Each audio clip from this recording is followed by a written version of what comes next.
7:30 this Wednesday morning. You're very welcome along to OTB AM. It's Jerry Gilroy and Shane Hannon this morning. Shane, good morning to you. Morning, Jerry. How are things? Yeah, very good. Also with us is Nathan Murphy. Nathan, good morning to you. How are you? Morning, lads. How's it going? Yeah, very good. Slightly better morning for us than it is for Ole Gunnar Solskjaer after what happened last night. Slightly better morning for us than it is for Jesse Lingard after what happened last night. If anybody missed this yesterday, the early kick-off, it was okay for Manchester United. They had a man sent off. It was 1-1. There was 94 minutes on the clock. And Jesse Lingard puts through the perfect through ball for one of the young players to run on, stick it past David De Gea, and all of a sudden a scratchy draw that everybody gives out about becomes a horror show and a horror start, and all of a sudden the doubts begin to creep in about Manchester United and Solskjaer's record. You're a Man United fan, Shane. How are you feeling? You know what? Feeling a little bit grim this morning, but I think it shows how quickly life can come at you, because Jesse Lingard came on at the weekend and scored a lovely goal. Massive moment for him personally after the torment he's had at United, never really reaching his potential. Goes off on loan to West Ham, excels, comes back, Ronaldo's back, the mood is good, he scores a goal against Newcastle at the weekend, and then he does that. And all his critics at United, amongst the United support, are like, look, we told you so. He's back doing what he does best. But no, I think like if the game had petered out into the draw that it looked like, we would have not really been talking about Solskjaer's tactics as brutal and perhaps negative as they were. A draw would have been a good result, considering they played most of the match, a vast majority of the match with 10 men. But that goal changes everything, changes the headlines. Football is fickle, and now Solskjaer's head is back on a plate. Yeah, football isn't that fickle though, Nathan. It's fairly straightforward in a way. If you're doing well, everybody thinks you're great, and if you're not, well, then there's a new manager ready to come along at some point in the not too distant future, and that's the game, right? I get the sense Manchester United supporters are incredibly conflicted about Ole Gunnar Solskjaer, as a lot of people are, because he's such a calm head in the madness of Manchester United over the last couple of years, and he is a club legend for all that he did as a player, but there's just a complete lack of trust and faith that he has the qualities as a manager to get the very best out of this group. And Paul Scholes said it on BT last night. For once, one of that BT panel of Manchester United legends said he is the only one of those leading English managers that isn't at that elite level, because he hasn't won the trophies yet. And every time there's even a minor setback, the criticism rains in very quickly from United fans. I saw the result last night, and I was leaving kids training, and I said it to a couple of lads I was with, and both Man United fans, and both straight away, Solskjaer's not up to it. The criticism when they lose now, because the quality that's in that squad is going to come for Ole Gunnar Solskjaer rather than the players. And listen, it follows on from last season in the Champions League and the way they absolutely blew it in the group stage, and the defeat to Leipzig and Zaxi here, and criticisms of the way he set up. I think he's always going to have to rotate players in the Champions League. They've such a big squad that he's going to have to give players opportunities. But we're only a few weeks into the season. You have a bit of momentum going. Stick with it. Go at what you had at the weekend. Get a bit of a run. Get that first win and ease the pressure on you. But yeah, the substitutions seems to be a constant problem for Solskjaer. Doesn't seem to be able to impact the game, and taking off Ronaldo and Fernandes together, whatever life there was in the Manchester United performance up to that just went completely in the last 80 minutes. I do have sympathy for Lingard. Was it the pitch? Was that a big factor in it? Was it that he didn't see the player? It did seem as though maybe as his foot hit the turf, the ball spun in a sort of funny direction. Oh, wow. Gymnastics to excuse Jay Lings is that, everybody wants Lingard to play for Manchester United who isn't a Man United fan. Shane, this point about the built-in love of Solskjaer and the extra time that he's getting versus other managers at this point, the record in the Champions League is really bad. It's 7 defeats in 11 games. What has to happen for that to disappear? At what point do the Manchester United fans go, look, the point about everybody else having won the Champions League, it's a good point? I don't understand the United fans, though, that jump on a bandwagon after one defeat last night. Yeah, the record of the Champions League hasn't been good, but it's the not squad one this defeat, season, though. It's not one defeat. It's the same movie that we've seen. Yeah, and look, his record in the Champions League is worse than Van Gaal and Mourinho at the club. But having said that, the squad this season, there's more optimism about the squad this season than there has been in recent years. I think you judge them if they don't qualify from the group stages. If they go out at this group game. And look, I'm going to be over at Old Trafford for the next couple of home games against Villarreal and Atalanta. They're both must-win games now. You can't put out a weakened team when you need results. And he said it himself last night. You need 3 home wins and 1 away win to qualify. You need those 12 points to get through. So put last night behind us. I didn't like to see Solskjaer come out after the match and he blamed the referees' inexperience. He said he was a young referee in terms of that Ronaldo potential penalty incident. He blamed the pitch as well. He mentioned the fact that, the players probably aren't used to playing on that surface. These are professional footballers. I play 5-a-side Astro with my mates every Tuesday night, and we get used to playing on Astro. These boys are fine playing on AstroTurf. Yeah, they're fine. They're 100%. Of course, it's easier on the legs for them to play on the turf, but I blame more that I think Solskjaer needs to certainly have a look at his decision making when you're 1-1 away to the young boys in the Champions League and you take off Bruno Fernandes and Cristiano Ronaldo and apparently play for the draw. It doesn't end up well, and you've lads like Donny van de Beek on the pitch who's really, Donny was a great footballer for Ajax, but he's been chronic at United since he's joined, and I don't know what the answer is. When do you pull the plug on someone like Donny van de Beek? Solskjaer needs to make tough decisions, and look, I think he's capable of those tough decisions. He's a nice guy. He's a United legend, as you said, but he's someone I think who's got a good backroom team around him, and the likes of Fletcher and Carrick and Kieran McKenna and Mike Phelan. Does he? Like, we don't know that he does. We sort of assume that he does. Yes, they all come across as great characters and good lads. We don't know if they're the very best in the world at what they do, which is what Manchester United should have. And you use the word optimism there around Manchester United. It shouldn't be optimism when you look at that squad. It should be expectation. Manchester United should be looking at that squad and thinking, that is a squad with Manchester City not signing a striker that should probably be winning the Premier League this season and should certainly be contending for the Champions League. And the only reason there isn't that expectation is because of the manager. Like, when you look at the players, and you can say they didn't sign a defensive midfielder, but the money that has been invested, the players that have come through the youth system, there's very few positions in that squad where Manchester United wouldn't look to make massive improvements, with the exception of the middle of midfield. Yeah. But even then, they did spend 50 million on Fred. They did make an investment in that role. They just got it wrong. That didn't work, though. And in fairness, Fred is a sunk cost at this point. Just trying to continue to turn him into a world-class midfielder it's unlikely to happen. He's probably the best player last night, though. Like, he has good games. I'm not saying he's world-class or deserves his place in the team, but he's been one of the bright sparks at some points this season. He's certainly not the answer, but yeah, for 50 million. Well, when you have too much, can you have too many choices? Because sorry, I was just going to say, Jerry, because he's in a position at the moment where Marcus Rashford isn't there. Very soon, he's going to have to leave out one of Ronaldo, Greenwood, Fernandes, Rashford, or Pogba for every game. In all likelihood, one of those guys is probably going to have to be rested, or Sancho. So, if not two of those players. So, every time you leave one of them out and things don't go well, they're going to look at the selection, that he got it wrong. He rotated the wrong players at the wrong time. But there's options off the bench, there's strength and depth, and there's actually having 6 players for 4 spots, all of whom are absolutely world class. Are we not allowed to have bad results? Our club's not allowed to have bad results. They are, of course. It's just that it's the same old story. That's the problem here, isn't it? That it's not that this is a one-off. It's that it's 7-11, 8-11, whatever that figure that I just said 2 minutes ago was. It's like that. The lessons don't seem to have been learned from the European games. Now, it's early. It's the start of the group stages. Chelsea required Lukaku to win 1-0 against Zenit at home last night, and maybe that's the difference. They had a gap in their squad.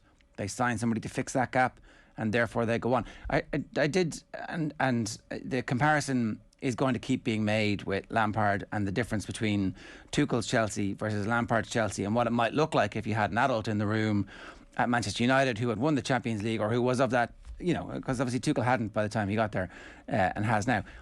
The difference was, I think, at Chelsea, that they had a glut of central midfielders who can control a game and who can do what you need to do to play whatever way you want to play. At Manchester United, they don't have any of those players, really, who can control a game and who you can decide, today we're going to play this style and this is what's going to happen. What they have is a lot of centre-backs now, and if they decide to play 5 at the back or 4 at the back, it's like, this is how we're going to inflict ourselves on the opposition, and that's not quite really how it works, is it? But Solskjaer has brought back, like I've used that word already, optimism and positivity around Manchester United. And that is something that under Van Gaal, under Moyes, under Mourinho, there was absolutely none of. Like, fans all of a sudden are going back to matches eagerly looking for tickets. You can't get the United tickets at the moment. Home Okay, tickets. but that's a very low base of expectation, considering that they've spent more money than any other club in world football over the last decade, right? It's pretty low base of expectation. Yeah, but I mean, do you want to become a sacking club again? Right. Let's say United decide. Do you want to become a winning club again? Yeah, of course they do. But give Solskjaer this season. Give him the group stage at least before people start, putting the hammer down on him and saying, right, let's get rid of him. He's a man who's definitely changed the club, and he's changed the way they've played. He might have been relatively inexperienced as a manager. You wouldn't call Cardiff or Molde much experience, but he's probably proven that, look, with a bit of a philosophy, with a feel-good attitude around the club, with a couple of good signings, and with a good backroom team, or a seemingly good backroom team, you can start to do things. Yes, 100% he needs to start winning trophies. And if he doesn't win a big trophy this season, I don't think he'll be at the club next year. But with that squad, you would imagine he will win a trophy, whether it's the Premier League or the Champions League or the FA Cup, which you would take. You'd be very surprised with that United squad if they don't win any sort of trophies between now and the end of the season. He deserves at least that. Well, it's in the field of outcome that they might not win something this year. It's definitely possible. Can you just explain to me what that philosophy actually is? Well, it's a possession-based game. He's changed. Like, if we had someone in that the two holding defensive midfielders role that was an excellent player, and that's probably okay. Hang on. So your answer is if we get somebody better to play in the team, we'll have a philosophy. That's how the answer started. Yeah, of course. But his philosophy is something that's changed. Like, watching United play now is completely the antithesis of watching United under Mourinho. But that's a false opposition. The Mourinho thing was just a stupid idea. Like, that was the club's hierarchy, not paying any attention to world football and going, this guy's got a great record, he's going to do some excellent stuff for us. But Mourinho you're not playing Mourinho's Man United. You're playing Klopp's Liverpool, Tuchel's Chelsea, and Wagner's Young Boys. That's who you're playing. It's other opposition. It's not the ghost of the post-Ferguson era, and it's not Alex Ferguson's Man United either that you're playing. What you're playing is world football right now. So what you need is a philosophy to beat those, not be slightly better than you were. But you have to is there a possession-based philosophy, Shane? Because I think the one problem with Manchester United is that you don't know what you're going to get every single week, and that even within games, United are terrible at times. They'll have these 20, 30-minute spells where nothing happens. But because of the investment they made, because of the world-class talent, they're always going to win the vast majority of games. Even the 3-4 Premier League matches this season, there have been spells in those games where nothing has happened, where they haven't been able to hold on to possession. But because they have the genius of a Ronaldo or a Greenwood or a Pogba, they'll beat those lesser teams. But you don't turn up to Old Trafford, I think, and maybe this changes quickly this season, but at the moment you can't turn up to Old Trafford and expect that Manchester United are going to play a certain way, the way you can with a Liverpool or Manchester City or Chelsea. You have to look at areas in the pitch, right? So Luke Shaw was an absolute shadow of a footballer and a person probably under Jose Mourinho. Solskjaer has taken him under his wing, and look at the player he is now. Wan-Bissaka has come into his own. Rush of blood to the head last night. Yeah, both we positives. had central defensive. Yeah, of course. But these are decisions that Solskjaer has made. So we addressed the central defensive thing. Lindelof probably wasn't strong enough. He goes and signs Rafael Varane, one of the best centre backs in the world. Bruno Fernandes comes from absolute anonymity, to be honest with you, at Sporting Lisbon. Signs for United, and what a signing that was by Solskjaer. Bruno Fernandes was one of the best midfielders in Europe. Yeah, of course, but he was like, in Premier League terms, not a lot of people would have thought that he could become as good as he has become. He's a player that was United probably signed him for less money than he was worth, clearly, after the way he's been playing. And players like Mason Greenwood, who's come of age under Solskjaer. What about Jadon Sancho? What are we thinking about the massive outlay that they've waited a year and a half, 2 years to get Jadon Sancho into the team? How's he getting on? Well, this is the pressure of Manchester United, isn't it? Listen, I think Jadon Sancho is going to go on and become a great Manchester United player, but it's much like Donny van de Beek and Jesse Lingard. They both probably may have the skill levels to play for Manchester United, but to play for a club of that size, you need the mentality as well. You can't have games like last night where you get a chance and don't make any impact, or Jesse Lingard makes such a horrific mistake. That's the difference between the very top level and just been slightly off it, and being able to excel at West Ham and been a brilliant Premier League player, but not been able to do it all the time for Manchester United. But you'd have to assume with what Jadon Sancho has done in the Bundesliga that he's a step above both of them. Yeah, he's a safe enough signing, I think, Sancho. Like, so far, definitely he hasn't he hasn't really had any game where he's really stood up and shown what he's capable of, as he did at Dortmund last season and the season before. But he's definitely someone that will come of age. I think Donny van de Beek is a more worrying situation, that he was someone who he's really had enough time. He's had a full season. Granted, he didn't maybe get as many minutes on the pitch as he probably wanted, or some people would say deserved. But he's been disappointing. But then he starts the game last night. The last night's team selection was fairly baffling, and I guess that's why people are going so hard at Solskjaer this morning. Shane, we didn't bring you on here to beat you up. Apologies. You're I can take it. You're not personally responsible for what's going on, but it's interesting that you're still you're on board and you're defensive and you're fighting the good fight for United at the point where you still think this is an experiment worth persisting with. You're still all in on Solskjaer. I just my dad always tells me a story about I think it was 88 or 89. He went to a Manchester United match away to Crystal Palace, but I think the game was being held at the Charlton Athletic Stadium at the Valley, and he remembers being on the train, and all of the United fans, or the majority of United fans on the train, were calling for Alex Ferguson's head. The signings that weren't working out, the results weren't going their way, and Dad was one of the minority who were probably thinking, right, just give him a chance. We've had years of Ron Atkinson and Sexton and McGuinness and management that just didn't work out. They're the equivalent of the Van Hals and the Mourinhos and the Moyes now. So I'm not saying Solskjaer is going to become Alex Ferguson. Well, but you have to that's the comparison you're making. Yeah. You have to keep. No, what managers deserve time is my point. And look, if Solskjaer doesn't work out, if it's a failed management at the end of the day and he doesn't win a trophy this season, fine, good luck, and we'll bring in someone else, someone better. But he deserves that time, I think. Can I just point out though? It's really good that you draw that track record of the club of giving managers time. In Ferguson, you had a manager who had won a European trophy at essentially at a third tier club. As we've seen, what Aberdeen have done since he's gone has been the proof that club should never have been capable of winning a European trophy, really. It was his peculiar genius. And okay, there was some sensational players at the club at the time, and maybe it's the confluence of things, but he'd won a European trophy with Aberdeen. That's the credit in the bank. And also the weak chairman that made the chairman not sack him. I'm sure the chairman went into some meetings with Ferguson and Ferguson bullied him, get out. I'm fixing this. And he fixed it through sheer force of will and also some good players. But I don't know if we've got that with Solskjaer. Anyway, some quick comments.